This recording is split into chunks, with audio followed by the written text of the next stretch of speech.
What's up, Benfica Nation? How is everybody doing tonight? It is election night, and we're not even close to having a winner. We're not even close to an announcement. So that's why I put off the start of this episode so long. And I could have put it off longer. But how's everybody doing tonight? Benfica were winners tonight, 5-0 at the Stadio de Luz against Oroca. I've got BTV on my iPad that you can't see, and hopefully some we'll have some news soon. I can already see that my internet signal is this is why I haven't gone live. It's already quite poor because I'm running too many devices right now. Hopefully you can see me. I don't know. Hopefully you can hear me. If not, go ahead and drop it in the comments. But again, what a day. Benfica 5-0 winners today. Okay, 5-0 over Aroca after 85,000. I'm going to say that one more time. 85,000 people took to their local. I say local in quotes, okay? I drove 90 minutes. Some people drove 3, 4, 5 hours. Some people took trains. Some people took planes. People went whatever way they could to get to a polling station to cast their vote. Well, the votes are in. It's just a matter of time now to read them, to count them, and then we shall see how it goes after that. Been a long time since I have gone live. Only live on X right now. The better quality video, because again, I'm talking about my internet, but the better quality video will go on my YouTube channel on probably tomorrow morning. Okay, I'll probably have it on my YouTube channel. My YouTube channel is the same handle as you see right there for X, at Mike Agostinho, at MikeAgostinho.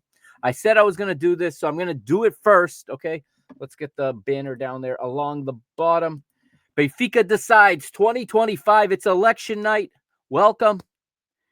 This is something I've wanted to do, but this is also, one of these things that are hard to predict. A little while ago on BTV, they said that it could be a couple more hours before we have an answer. I don't know how long I'm going to go live tonight. If you guys are there, go ahead into the chat and drop some messages, and I will, do my best to answer them. And let's just see how this goes. But I have said I was going to tell you who I voted for. So you guys that heard my previous episode, you heard me talk about the debate. I gave my thoughts on the debate. Hello to everybody watching, by the way. You heard my thoughts on the debate. And on the debate, I made my decision. Now, anyone who listens to me knows I didn't vote for Rui Costa, and I didn't vote for Luis Felipe Vieira. If you did, that's cool. Okay, if you did, that's cool. That's your right.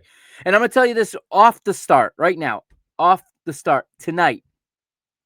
If in an hour, 2 hours, 3 hours, they read the votes, and somehow Rui Costa has a majority, has more than 50%. If 85,000 people cast their vote today, and over 50% of those 85,000, that means 42,500 people selected Rui Costa to continue as president of Benfica. Well, we have to accept it at that point. I'm going to be incredibly disappointed, but it's going to be the will of the sócios, the will of the people who made the esforço, the effort, the work to get out there and to cast their vote today. Historic day. We smashed the world record, almost doubled the world record. Well, we doubled our own record. Let me be straight. We over almost 30,000 more people voted in Benfica's election today than in the world record set by Barcelona. Okay. So just if you want to know the size and the immenseness of what is Sport Lisboa Benfica, well, that just gives you an idea. All right, I'm going to go through some headlines here. I'm going to go through a few things.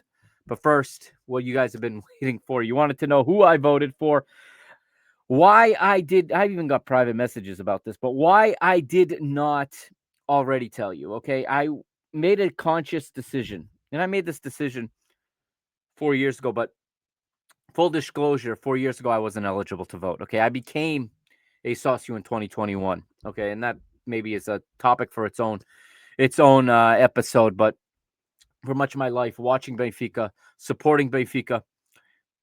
Becoming a socio didn't make much sense. I mean, I live in North America. I go to Portugal very rarely. I haven't been there since 2009. It's very rare that I go there.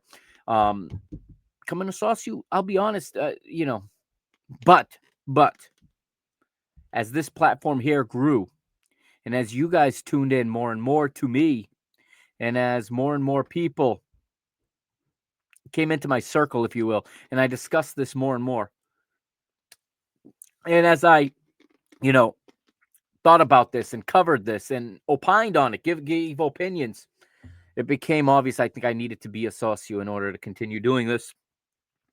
Plus, the last election I wanted to vote in, but I did not become a socio in time. So I did not get to vote. And full disclosure, 4 years ago, my vote would have been for Rui Costa. It was Rui Costa or Francisco Benitez. It was going to be Rui Costa. Okay, I gave him the benefit of the doubt on this show, on this microphone right here. Okay, I gave him the benefit of the doubt from the beginning. Obviously, he was not going to be my pick this time. I think he let me and he let all of us down in this 4-year term, this mandate. Some of you may think differently. Some of you may disagree. But I think that he let a lot of us down. So who did I vote for? You heard me talk. I was really, really impressed in that debate with Martin Meyer. Okay, Martin Meyer really impressed me. However, it was between two guys for me and probably for most of you. Okay, I think most of you that are on my side of this, that are on the opposition, that wanted a new president, it was going to be either João Diogo Mantegas or it was going to be João Noronha Lopes, the two Joões. And they've come back from commercials on BTV. At the end of the day, I'd been leaning this entire time in one direction. Okay, I'd been leaning with João Noronha Lopes for the simple reason that I thought he was better positioned to defeat Rui Costa. I like João Diogo Mantegas' ideas the best. In other circumstances, it would have been a no-brainer to vote for João Diogo Mantegas. However, today, I went to the Casa Benfica in New Bedford, and I cast my vote for Lista F, for João Noronha Lopes, and for his slate. Okay? Me and my 3 votes went to that slate. It went to João Noronha Lopes, João Diogo Mantegas. Sorry, I would have voted for him if it was a different context, I think. But if this goes to a runoff now, it's very early, and I'm going to bring up some numbers. We have a little bit of reporting in, as Luis Felipe Vieira is right now talking to the media, and I'm listening, but I'm not that interested in what he has to say, to be honest. It's becoming clear already, with 3 or 4% of the votes having been counted, that this is a 2-horse race, and it shows the bipolarity of the club. It's either going to be João Noronha Lopes or it's going to be Rui Costa winning. My prediction, I said it on the podcast, I'm going to say it again. My prediction is that we don't have a winner tonight. I don't think we're going to have an absolute majority, which means those of you that are new, this way this is going to work is to win, a candidate has to break the 50% threshold. They need an absolute majority. With 6 running candidates, plus the possibility of voting what they say in branco, in white, or what I say, null, to abstain. You can choose to abstain to vote as well. The mathematic likelihood of having a majority gain tonight is probably small. So if I'm putting money on this, if I'm betting on this, and I love the betting markets, and I'm really, really disappointed no betting market anywhere in the world took on this election, because that data would have been so crucial. But I think that this is going to a runoff on November the 8th. That's where I'm standing right now. But we have a long way to go. All right, so 7 of the according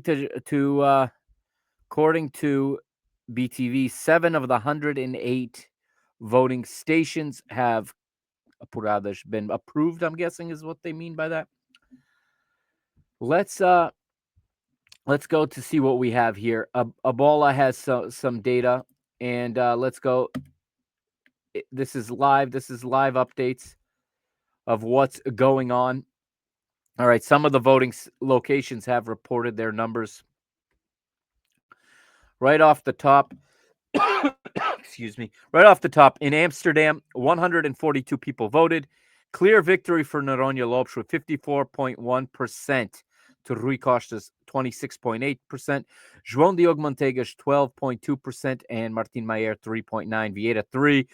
Cristóvão Carvalho, no, 0%. Rui Costa maintains his lead or his tendency to lead in Funchal. Right now, Rui Costa, 41.1% of the vote in Funchal in Madeira at that casa. And João Noronha Lopes, 27.6%. Right now, this is telling what I just said. Luis Felipe Vieira is talking to social media. He says this, not even by tomorrow at 10 in the morning is this Livre, is this announced, I guess. He doesn't know who's going to win. He came with a big availability. He says the 50 and 20 vote are going to change things, and we're going to see. So let me get to that. If you have never taken part in a Benfica election before, or even Sporting's election went the same way. People have, you might have heard me say my 3 votes. Each sócio has a certain amount of votes that they cast. So it's not like I had 3 votes, so I could vote for 3 different candidates. No, I have 1 vote. I vote for 1 candidate, but it goes in 3 times. Okay, based on my seniority and based on my membership. Okay, so as I've been a member or a sócio since 2021, that gives me the right to 3 votes. Sócios have been a sócio a long time. I'm talking long time. Okay, they have the right to some 20, others 50 votes. And what Luis Felipe Vieira is saying here is that the ones with 50 and 20 votes are going to have a chance to change this. If you're a Rui Costa supporter, you're that's what you're banking on. If you're not, like us, you're hoping that this extra 45,000 people that showed up to vote that did not vote 4 years ago are going to Noronha Lopes, or the majority of them are going to go to Noronha Lopes in this case. That's what we're hoping. But that's Vieira's still talking. I don't want to give him more time than needed. But this says as of 1 a.m. Portuguese time. That was an hour and 30 minutes ago. Rui Costa was leading with 40% of the vote. And this was with, this is with 3,775 sócios out of 85,422. This was with 21 secções. So it looks like BTV is a little behind, at least in what they're announcing. But this was about an hour ago. But here we go. In Geneva, Switzerland, Rui Costa wins 44%. João Noronha Lopes, 23%. Resultado. Dominating performance for Rui Costa in Vila Real. 520 voters, and they gave 58% to the incumbent president, with only 17% to the challenger. However, be careful and pay close attention to this. That's only 520 voters. Remember, 85,000 people voted. Benfica here, some more of the official numbers. That's what that says. Okay, now this is in Stuttgart in Germany. 74 people voted. 41%, excuse me, to Rui Costa. 28% to JNL or to João Noronha Lopes. João Manteiga, 16.4%. Vieira, 13.2%. Martim Maier and Cristóvão Carvalho, 0. Nulos, I think it means blank, and brancos mean abstain, I believe. In London, 278 voted, and João Noronha Lopes wins in London with 53%, with an absolute majority. But again, that's only out of 278. So you're looking at that being about 139 votes to give him that number. In Quarteira, Rui Costa wins with a majority of 53%. João Lopes has a 19. In Gaia, it's a big win for Noronha Lopes. In Gaia, 53%. Rui Costa with 27%, and that had 994 socios voting at that location. In Madrid, 198 voted. Noronha Lopes with nearly 60%, 59.2%. Rui Costa with 19.5%. João Diogo Manteigas with 10%.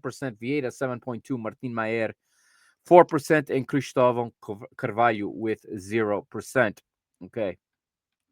This is an earlier total. As you can see, when it was 2,000 votes ago, Noronha Lopes had a big lead. But again, this is too small of a percentage size to start making any conclusions. In Barcelos, though, Rui Costa wins 43% to 27% over Noronha Lopes. In Bragança, with 214 voters, João Noronha Lopes wins with a very small margin, 36% to 34% over Rui Costa. In Berlin, in Germany, 55 people voted there.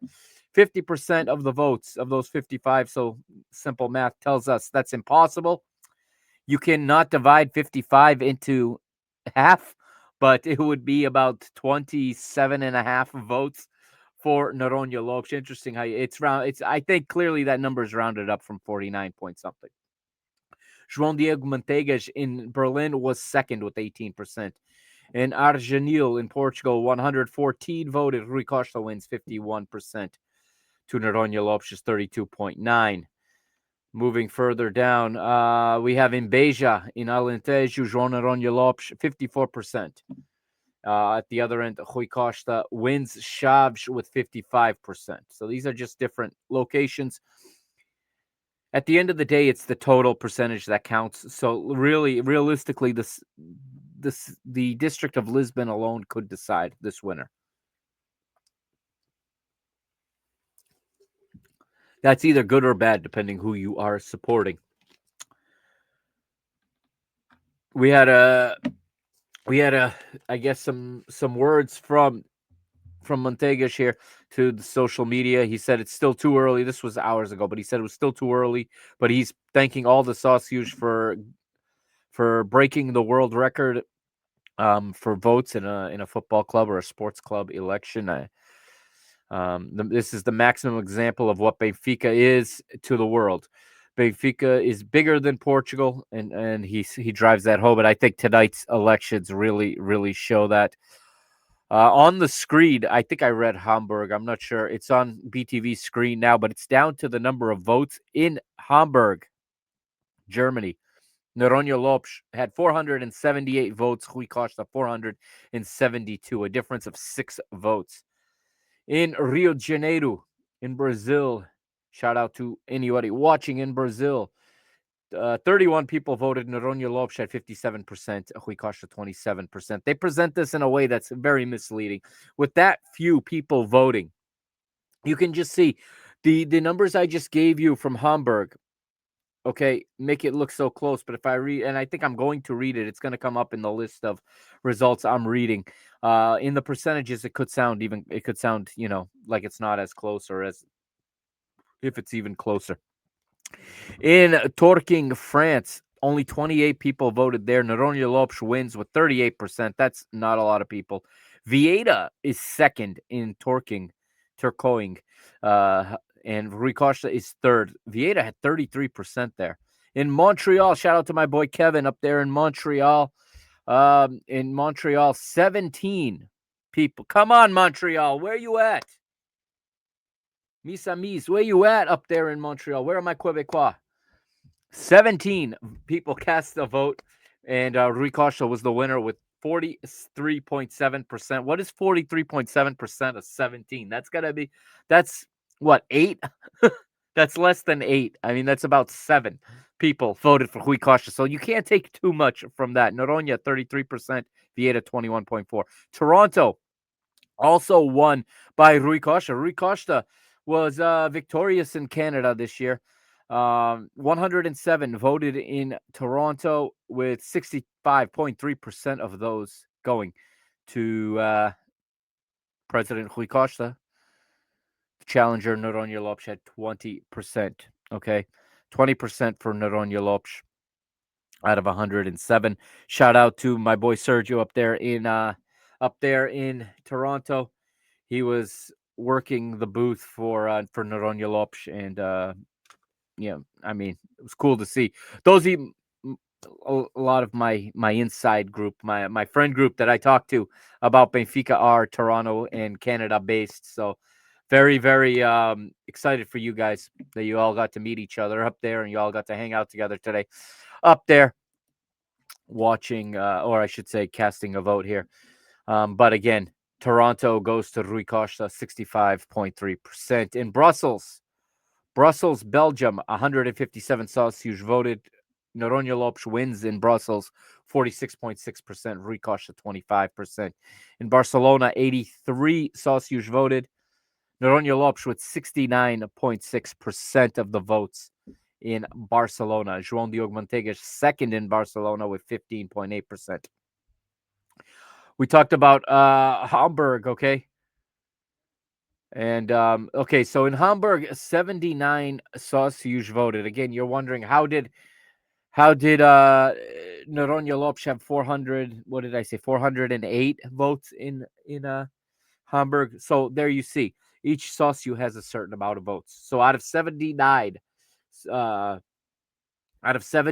sausage voting, Noronha Lopes took 38.1% of the votes, and Rui Costa took 37.6%.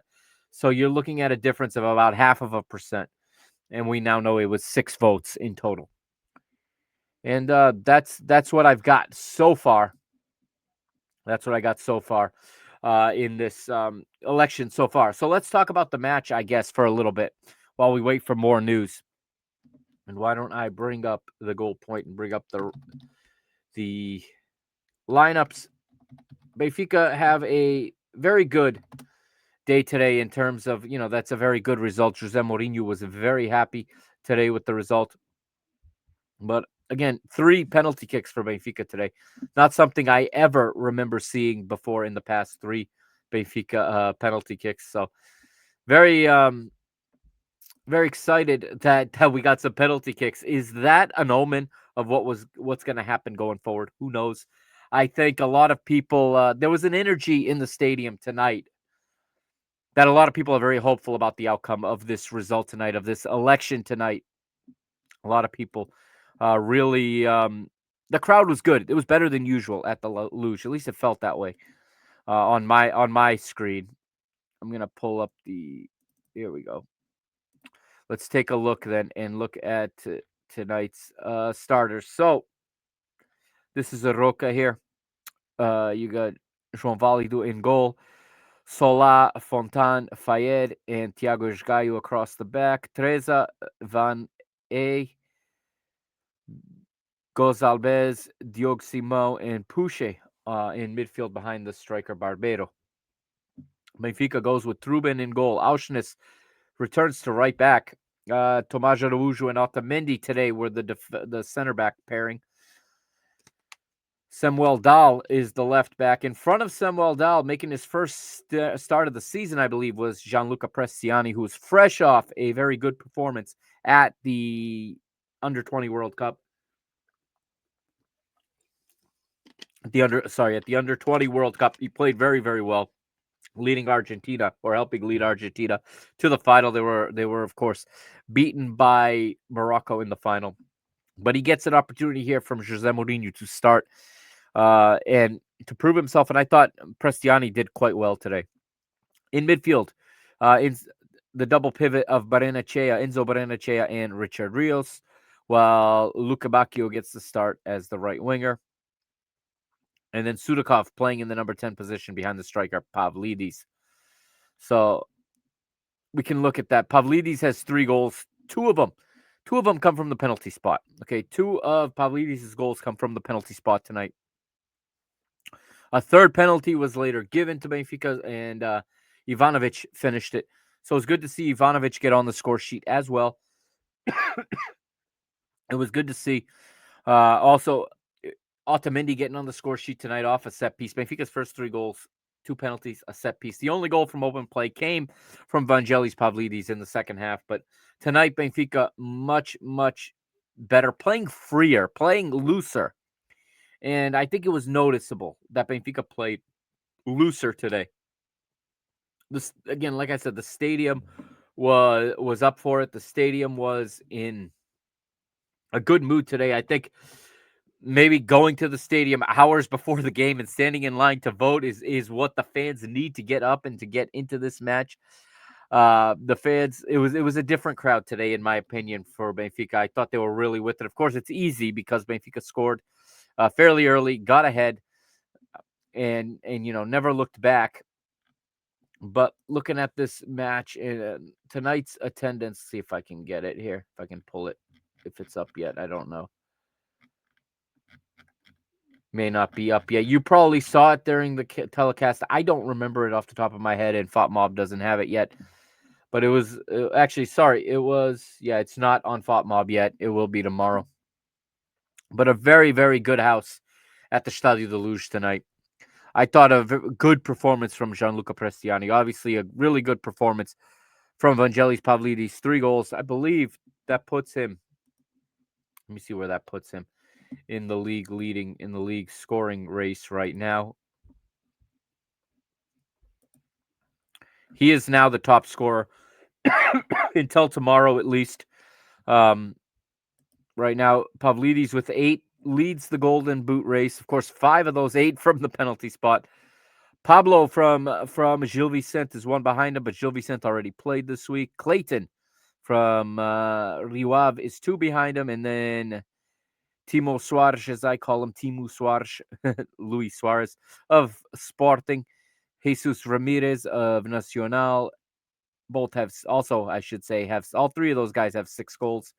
With 5 goals, you got Guilherme Scatini, Pot, Samu. Those 3 guys have 5 goals apiece, and then a couple players with 4. Afonso Treza, who we saw tonight, and André Luiz from Rio Ave, all with 4 goals. But it's good to see Pavlidis getting on the score sheet. It's incredibly good to see him get on the score sheet, even if it's from the penalty spot.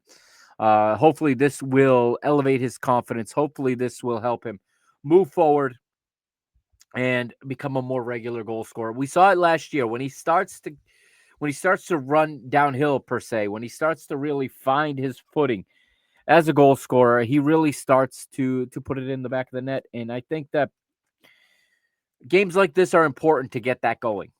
Okay, games like this are important to get that going, and it's just one of those things. This team needs to still come together, needs to grow, needs to become more of a team and less of a collection of individuals. Jose Mourinho has real work to do here. He's got real work to do, and he needs to get these guys to understand the syncrasies that the team needs them to do. We need to have guys making smart runs into smart areas, and not have guys making the same runs into the same areas, which has been some of the trouble, especially on the right side. A lot of people are saying that, Amar Dedic has not been the same player the last couple of weeks. That's because now Luka Bacchio is there, and they like to run into the same spaces, and they have not figured that out yet as to who goes where and when. And these are things that need to be worked, and things that need to be, run through in repetitions, lots and lots of repetitions. And they haven't had a lot of repetition. I know it sounds crazy to still be saying this a month after, but they have not had a lot of repetition, this group of players, okay? They've not had a lot of repetitions. They've had a lot of recovery sessions. That's about it. Since Jose Mourinho has arrived, it's been game, one day, 2 day, it's recovery, game, recovery, game, international break, come back, game. I mean, it was literally like arrive on Thursday, play on Friday. So I do think that, Jose Mourinho has had his work cut out for him here in this early going And the Champions League games have shown how difficult this job is, and exactly, you know, how tall this order is for Jose Mourinho. And yeah, I think that it's going to be a work in progress until we get to January. The key for me at this point is to keep it close, to not lose any more ground to our rivals. Okay, we have a derby in December. We have a lot of matches before December, but we have to keep contact with the front two to January. And then in January, we need to make one or two surgical signings that can come in and really elevate this side and really fill some holes and really fill some just gaps that this team has and that this team needs to fill. Today, it looked better. The ball was moving quicker and crisper to me. It was moving more crisply. And I think that, you know, the players are getting more familiar with each other. There's still something that needs to be figured out there in that midfield for me between Barrenechea and Richard Rios. I don't think we're getting the best out of either one of them. A lot of people have given up on Richard Rios already. I know I've seen that. A lot of people have given up on him already. I think there's a player there. But you have to ask him to do the right things. You have to ask him to do the things he's capable of doing or the things he's proficient at doing. A lot of times we're asking him to do things he's not proficient at. It's just like you or I. I go to work, I have my job, I manage my team. But if they suddenly take me and tell me to manage, to be on the IT team, be on the tech team, I can't do that. You're asking me to do something I that's not in my wheelhouse that I don't have the ability to do. But if you want me to run you want me to run the operations side of I can do that. I can lead a team of people in the operations side. I cannot lead a team, obviously, in the technical side, in the technology base. That's not where my forte is. It's the same thing here. Richard Rios came in here. I know he came with a heavy price tag. He came in here to be a ball winner, to bring fight, to bring garra, to tackle hard, to bring velocity. He's able to take the ball. And it really showed against Chelsea. He did this very well, and against Porto, where he can get the ball and he can carry it 20, 30 yards to break pressure, because he does have north-south, straight ahead speed. He has that. If you're asking him to receive the ball on his feet and to hit his teammates' feet with tight, cute little passes, not his game. You're not going to get much success out of that. So, again, I think we have to figure out, and Mourinho's got to figure out how to structure this team, how to organize this team, and how to make this work, how to show these guys the moves they need to make, the spaces they need to cover, the runs, and the assignments defensively, the space versus the man thing. When you let the man go to your teammate, when you follow him, how big is your space, your zone that you're covering, things like that. These are things that all have to be sorted out in the training pitch, and these are things that are not the same between different managers. Okay, one manager to another, it's not the same. So again, these are little things that have to keep getting worked out. But again, there's no time to train because we got a Taça da Liga game midweek this week against Tondela. Mourinho was asked in the post-game presser today if he's going to stay up to figure out who the new president's going to be or who his boss is going to be tomorrow, if he's just going to sleep. And he said he's got work to do. He doesn't have time to sit around to see who wins the election. And that's exactly what I want to hear from my manager. He says he knows very little about Tondela, and he's in the office tonight. He's at his office in Seychelles, most likely, watching a video on, and he might spend the entire night looking at video from Tondela. Go to sleep tomorrow, come in Monday with a plan to work through, and just go from there. Of course, Benfica have every single responsibility to win this game against Tondela and book their trip to the Final Four of the League Cup, the Taça da Liga, which this format is a bit absurd to have a quarterfinal so early in the season. And then later in January, we'll have the Final Four, which is really the event that they want. This is what the Liga Portugal wants, is the Final Four. Honestly, spare everybody's time. and just invite the top 4 teams to the Taça da Liga Final Four every year. What they want is the big 4. They want Benfica, Porto, Sporting, and Braga. And should Braga be ousted by Vitória one year, they'll take that too because Vitória's fans travel very well.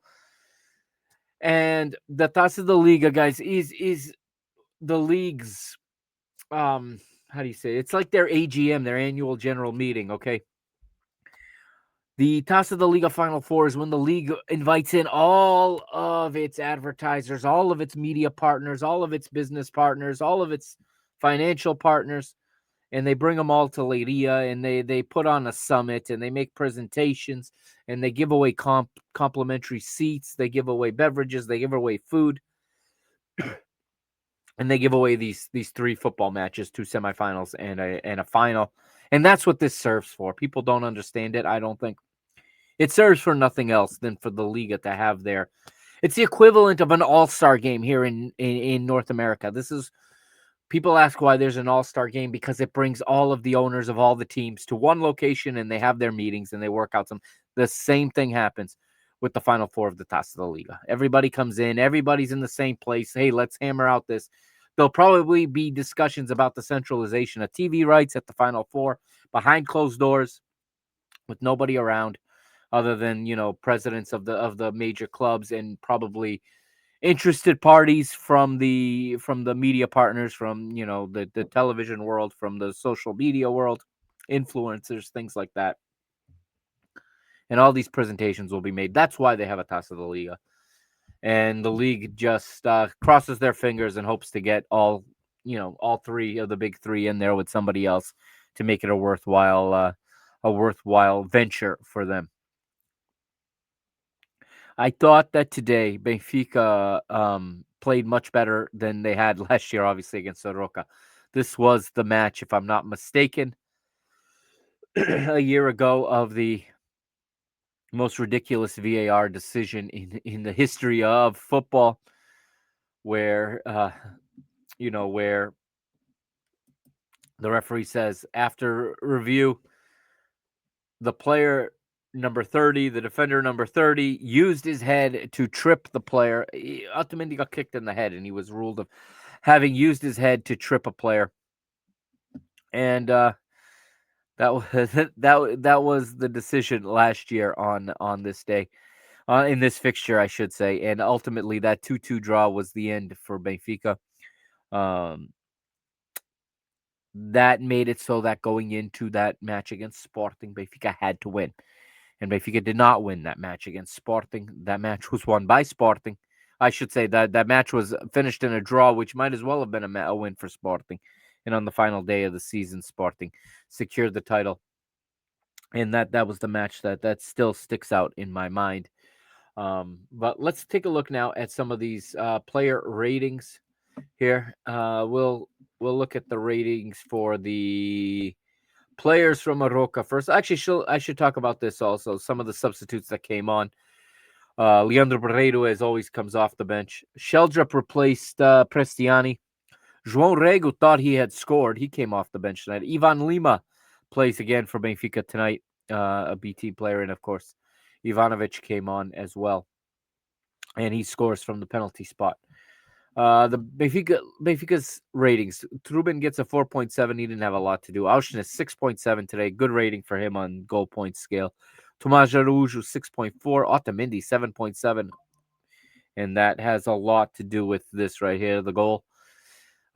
Good day for Samuel Dahl. Finally, he was in desperate need of a good day, and Samuel Dahl gets a 7.0 today. Prestiani 6.6. Considering he came off at about 65th minute, that's a good rating. But Enechea 6.6, Rio 6.3, Luka Bacchio 6.6, and then Sudakov 5.1. Didn't get to see as much from Sudakov today, but Pavlidis 8.1, man of the match, obviously. 3 goals, 2 of them from the spot, but his goal from open play was lovely as well. And, of course, puts himself, like we said, top of the scoring race in Portugal.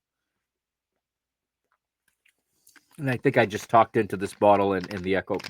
I don't know if that sounded right on your feed. I do apologize. But again, let's look at some statistics. I think they've have some statistics here. Let's see here. No, these are different games.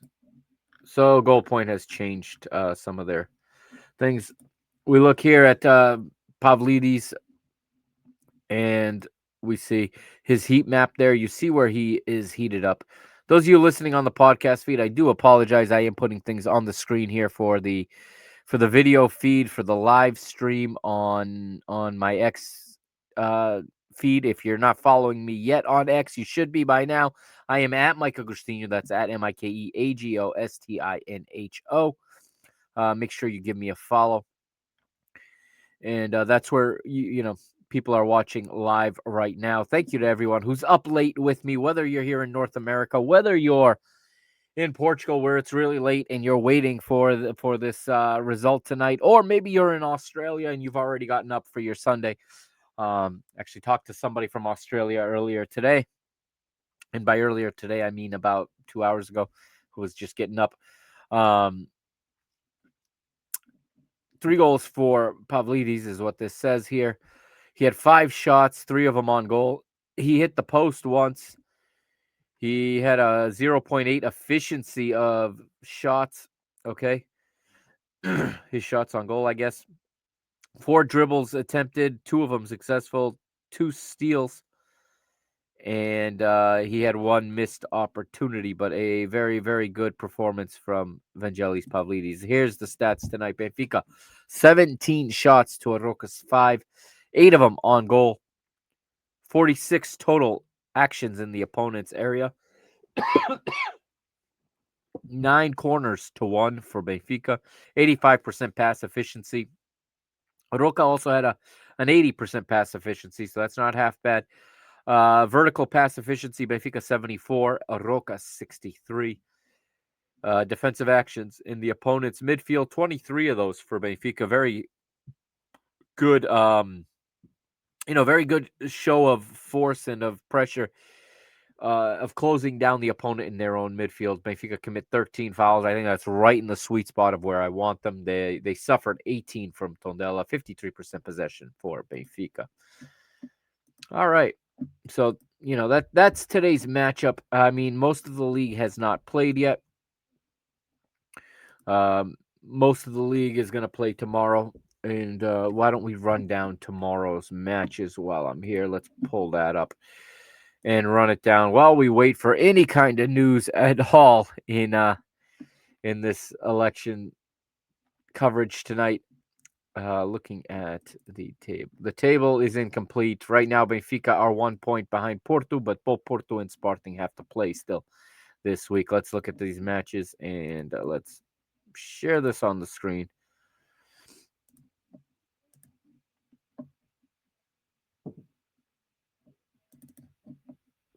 All right, coming up now. Here it is. So tomorrow we have Estoril taking on Nacional early tomorrow, and then Famalicão host Vitória Guimarães in what it must be the 50th Minho derby of the season already.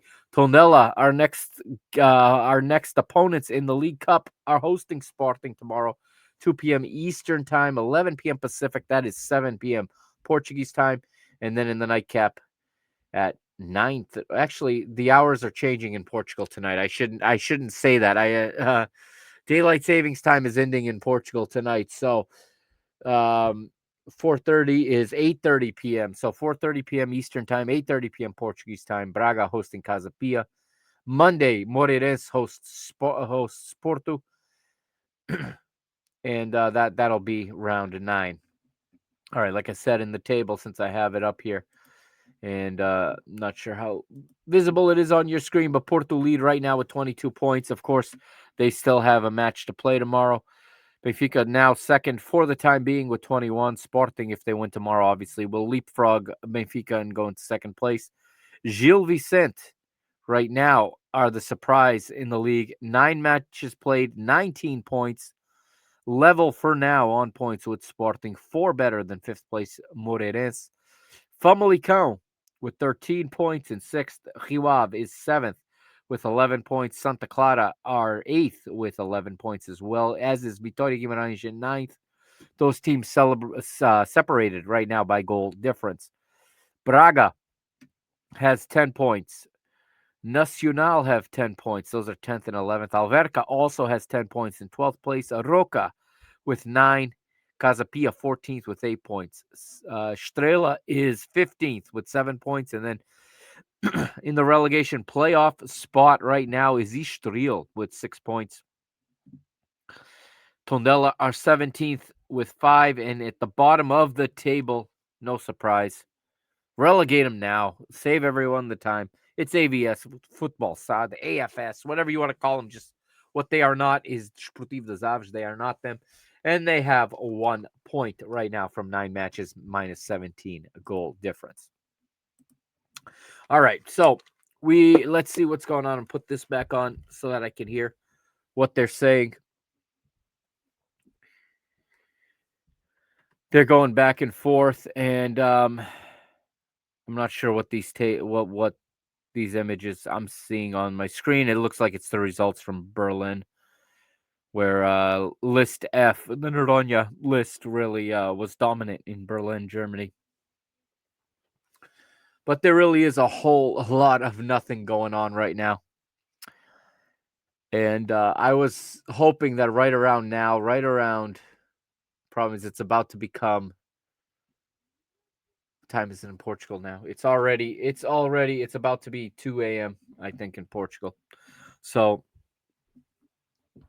I don't know how much longer we have until we have an answer. I may go off the live stream and come back when we have something to talk about. That's probably what I'm gonna do because we're through the match recap, and I've been going for 47 minutes, and I don't think we're much closer to an announcement than we were when we started this. So let's pull up a bolo once again. I'm gonna pull up a bolo one more time here. And let's see if they have anything new in the last 45 minutes or so since we started. And let's close this ad. Let's refresh this, go back to the top and see what we got here. I got to give a shout out to the other podcasters here too.